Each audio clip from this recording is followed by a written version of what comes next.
देयता,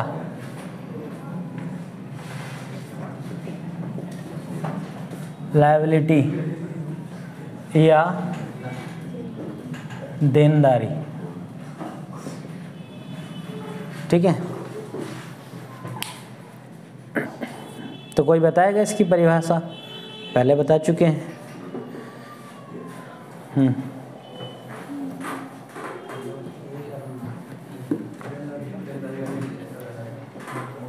बताइए इसमें होता क्या है? कोई ऐसा शब्द बता दीजिए कि जिससे आप जोड़ पाओ। देनदारी और या देयता को कैसे डिफाइन करोगे? बताओ। हाँ हाँ, भुगतान करना हो। ठीक है, भुगतान करना मतलब किसी निर्धारित तिथि पर या उससे पहले किसी मुद्रा या अन्य किसी संसाधन का भुगतान करना हो। सर देयता सर परिसंपत्ति में ही है। और नहीं सर, मतलब पहले हम नेटवर्क पढ़ रहे थे तो फिर परिसंपत्ति ऑब्लिक लेनदारी लिखा था। हाँ, तो परिसंपत्ति, एसेट, लेनदारी वही चीज है। नहीं सर, ऊपर अच्छा, वो हेडिंग जो पढ़ा है क्या आप लोग भी? हाँ, इसका अस्तित्व मिटाना चाह रहे हो? लो, मिट गया बेचारा। ये देखिए, हाँ, इतने लीन हो गए हैं कि बस कॉपी गिर जा रही है। बेटा खुद मत गिर जाना। तो अब बताइए, अब तो कन्फ्यूजन नहीं है ना? हाँ, और मिटाने की तो आप लोगों के अंदर ताकत है ही कि हाँ, देयता, लायबिलिटी, देनदारी मतलब एक निर्धारित तिथि पर या उससे पहले, लिखना नहीं है, एक निर्धारित तिथि या उससे पहले किसी मुद्रा या किसी अन्य संसाधन का भुगतान करना हो तो वो क्या हो गई? देयता या देनदारी या लायबिलिटी।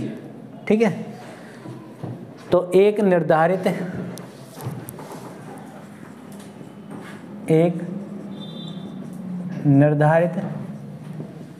तिथि पर या उससे पहले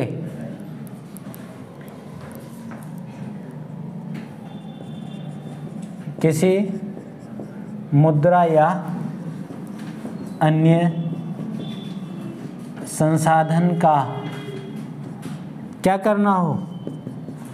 भुगतान करना हो,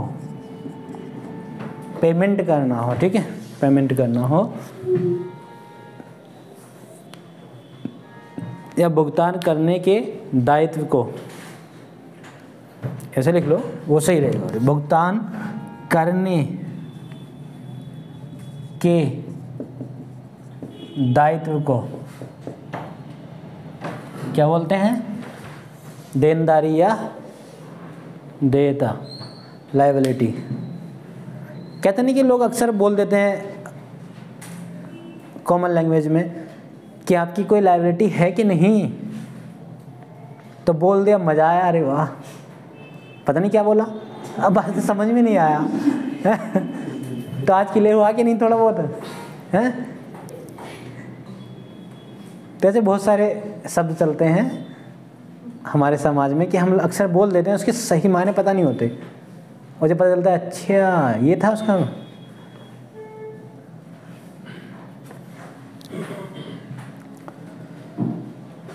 तो इसमें लिख लो पहले, अब इसका खुलासा कर लेते हैं। ठीक है, हाँ, खुलासा।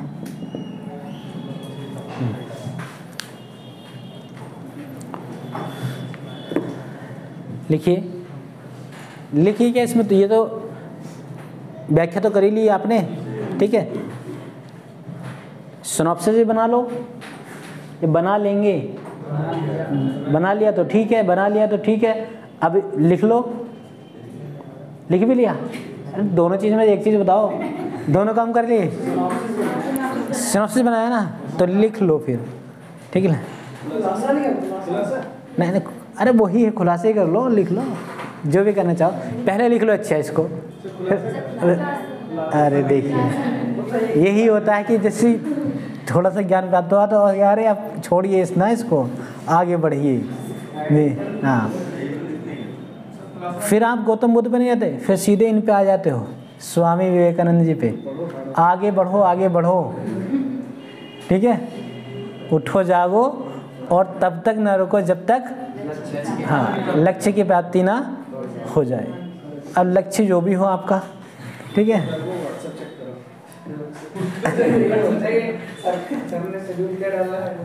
लिखिए लिखिए, खुलासा कर लीजिए। चलो इसका, एक बैंक के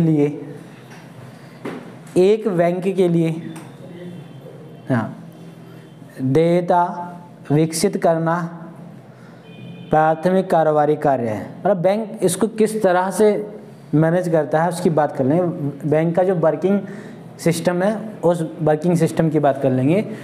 तो बैंक की कार्य पद्धति के नाम से ही आप इसको चाहे लिखना चाहते हो वो लिख लो। खुलासा में ही बैंक की कार्य पद्धति, ये ज़रूरी नहीं है पर बता रहा हूँ ताकि आसान हो जाए आप लोगों को समझना भी। तो बैंक का जो प्राथमिक कारोबारी कार्य है उसकी बात कर लेंगे कि एक बैंक के लिए देयता विकसित करना, एक बैंक के लिए देयता विकसित करना कारोबारी कार्य है। हाँ, प्राथमिक कारोबारी कार्य है, प्राथमिक कारोबारी कार्य है।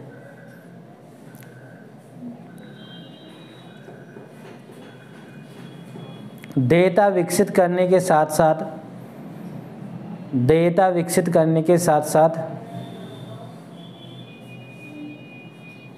यथाशीघ्र उसे किसे, देयता को ब्रैकेट में लिख लीजिए, यथाशीघ्र उसे ब्रैकेट में देयता परिसंपत्ति में रूपांतरित करते रहना, परिसंपत्ति में रूपांतरित करते रहना द्वितीय कारोबारी कार्य है, द्वितीय कारोबारी कार्य है।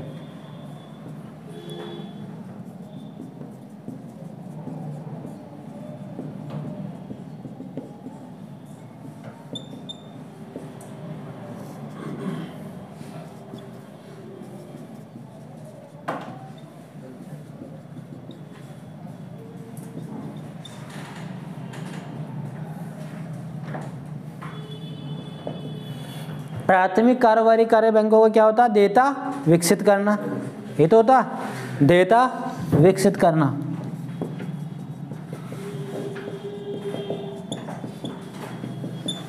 द्वितीय बताओ, साधारण शब्दों में समझ ले कि देयता को परिसंपत्ति में रूपांतरित करना, यही तो हुआ।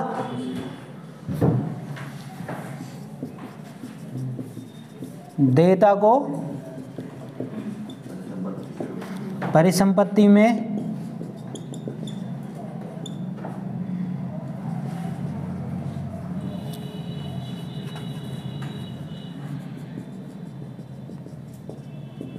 रूपांतरित करना।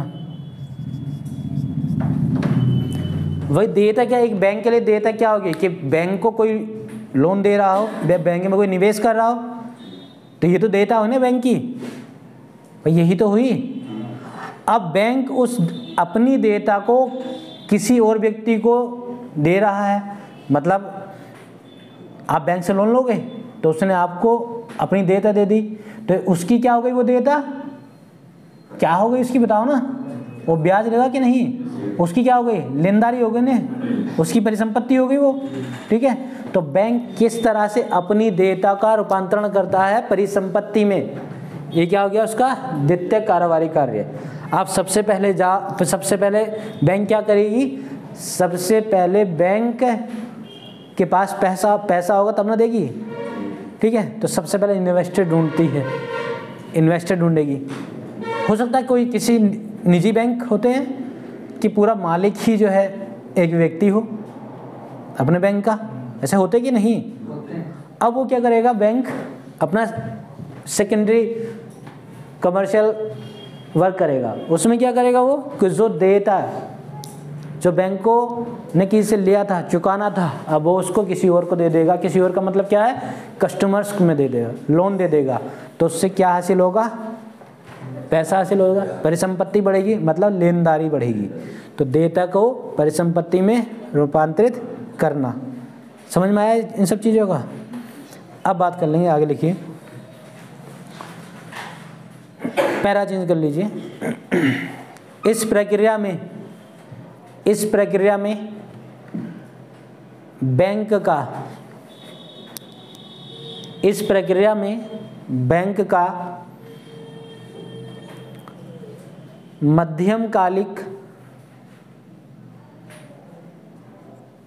मध्यमकालिक एवं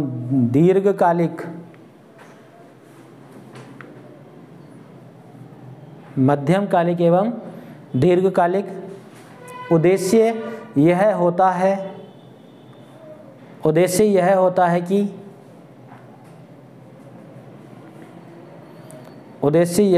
कि सोच के, क्या उद्देश्य होगा,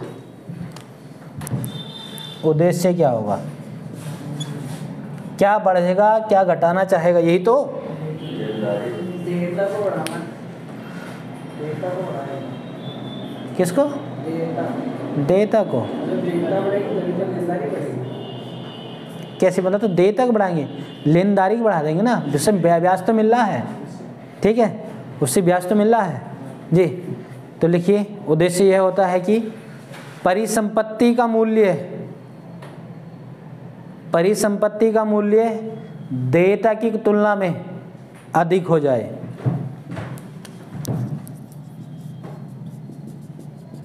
परिसंपत्ति का मूल्य अधिक हो जाए देयता की तुलना में। अब बार बार थोड़ी ना लेता रहेगा, निवेश बार बार थोड़ी ना कराता रहेगा। मान लीजिए 10 करोड़ रुपया ले लिया, तब 10 करोड़ से अगर 20 करोड़ ना बना पाए तो बेकार है। तो परिसंपत्ति का मूल्य अगर नहीं बढ़ाएगा तो बेकार है ना।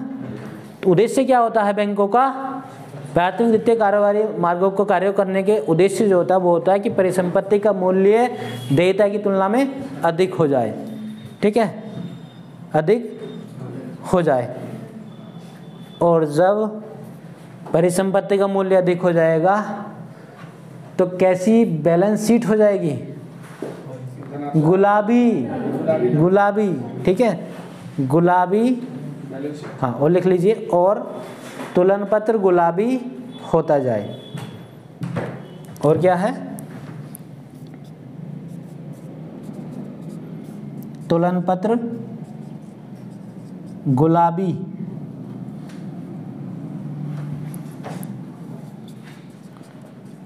होता जाए। उद्देश्य भी देख लें आप लोगों ने।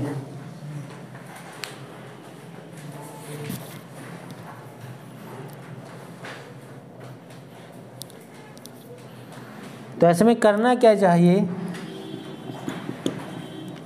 उदाहरण की अगर बात करें तो जो लायबिलिटी है,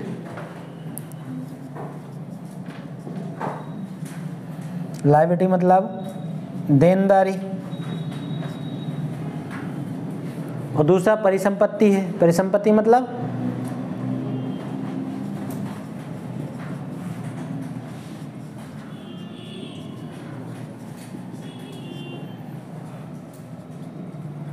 लेनदारी।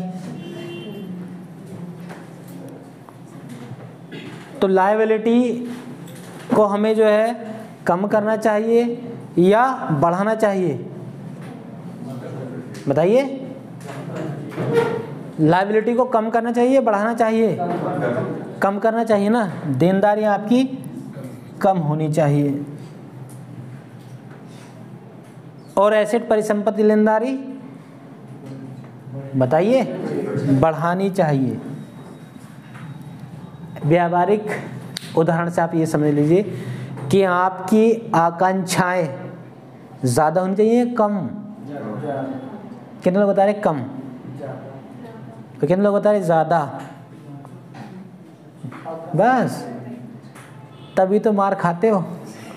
आकांक्षाएं, उम्मीदें लगा रहे हो, उससे ये मिल जाए, उससे वो मिल जाए, उससे ये मिल जाए। सर कम होनी चाहिए ना, आकांक्षा, उपलब्धि ज़्यादा होनी चाहिए, उपलब्धियाँ ज़्यादा होनी चाहिए, ठीक है। तो आपकी सर आकांक्षा कम होनी चाहिए और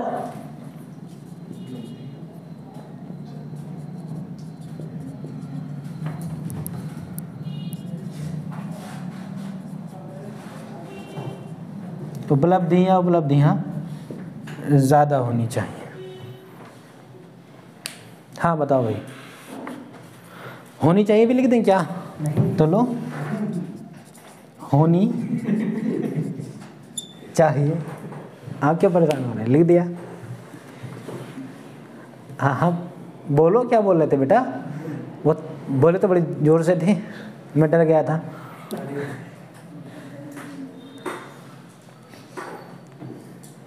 सर सोच रहे थे कि जब आकांक्षा होगी तभी तो उपलब्धि होगी। हाँ होगी, तो हम ये तो नहीं कह रहे कि नहीं होनी चाहिए, होनी चाहिए पर कम होनी चाहिए, ठीक है।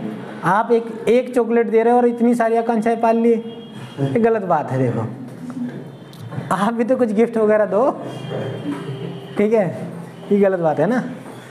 उपलब्धि कि हाँ आपने जो है कम आकांक्षाओं में हासिल कर लिया, ठीक है, तब तो बात है आपकी, तब तो आपका तुलन पत्र कैसा हो जाएगा, गुलाबी, वरना तो रेड, ब्लैक, ऐसे, ठीक है। तो समझिए इस चीज़ को।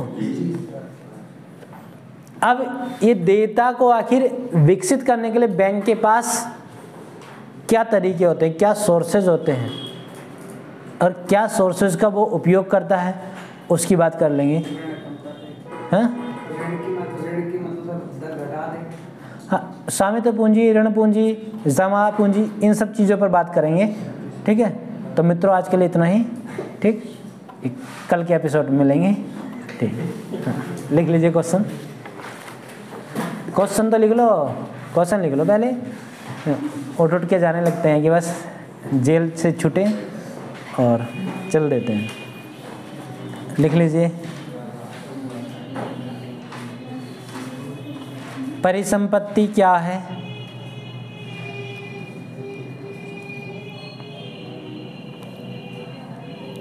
परिसंपत्ति क्या है? परिसंपत्ति के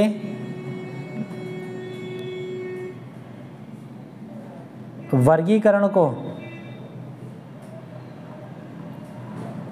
किन किन आधारों पर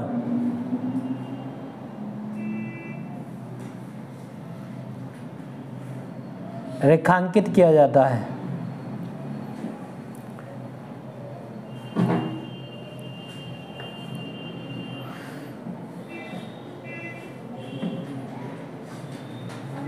व्याख्या कीजिए।